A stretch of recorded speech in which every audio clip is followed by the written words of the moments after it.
मोहब्बत की आशा उस कलम शाहीन रोज। क़िस्त 6। क्या कहा मोहब्बत की इंतहा देखनी है? दिल तोड़ना चाह रहे हो क्या?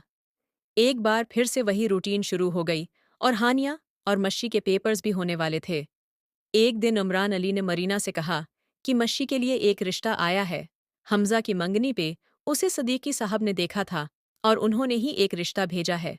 लड़का अकेला है, काफ़ी पढ़ा लिखा भी है, अच्छी खासी ज़मीन जायदाद है, दुबई में अपना बिजनेस करता है, मगर मच्छी को वो यहीं छोड़ेगा। यहाँ इसका घर है और घर में सिर्फ उसकी माँ है जो बीमार रहती है। अमरान अली ने सारी तफसील अपनी बेवी को बताई तो वो बोले, आपको पता है कि हाशिर मच्छी को कितना पसंद करता है।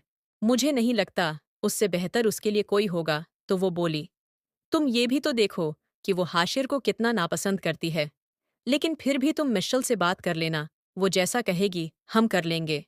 तो मरीना ने कहा, वो अभी बच्ची है, उसे क्या पता उसके लिए क्या अच्छा है, क्या बुरा है। उसने जज्बात में आकर जो रिश्ता आया है उसे हाँ कर देनी है। मुझे पता है उसका, वो जद में आकर हाँ कर देगी। अमरान अली ने कहा कि फिर भी उसकी राय लेना तो लाजमी है ना।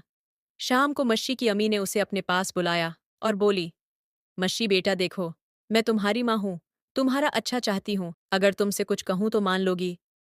जी अम्मी बोलें, बेटा तुम्हारे बाबा को सदीकी ने एक रिश्ता बताया है तुम्हारे लिए, और मैं नहीं चाहती कि तुम बाहर ब्याही जाओ। जब घर में रिश्ता मौजूद है तो बाहर करने की क्या ज़रूरत है भला? क्या मतलब अम्मी? कौन सा रिश्ता घर में मौजूद है? आप क्या कहना चाह रही हैं? साफ साफ बात करें। मच्छी मैं चाहती हूँ कि तुम हाशिर से शादी कर लो, अच्छा लड़का है।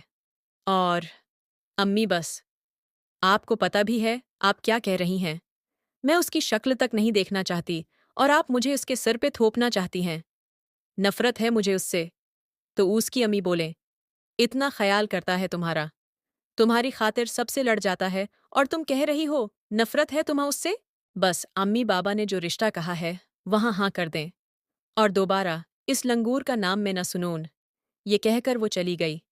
उसकी अम्मी तो सिर पकड़कर बैठ गई। आखिर इस लड़की का क्या बनेगा और मैं मरियम को क्या जवाब दूंगी? हमने इतने ख्वाब देखे थे उसके लिए। अगले दिन मच्छी के बाबा और अम्मी इस लड़के के घर गए तो घर तो बहुत अच्छा बना था। माँ बहुत बीमार थी, एक तरह से कोमा में थीं। वो लोग जुबैर से मिले जिसका रिश्ता आया था। उनको वो ठीक लगा था।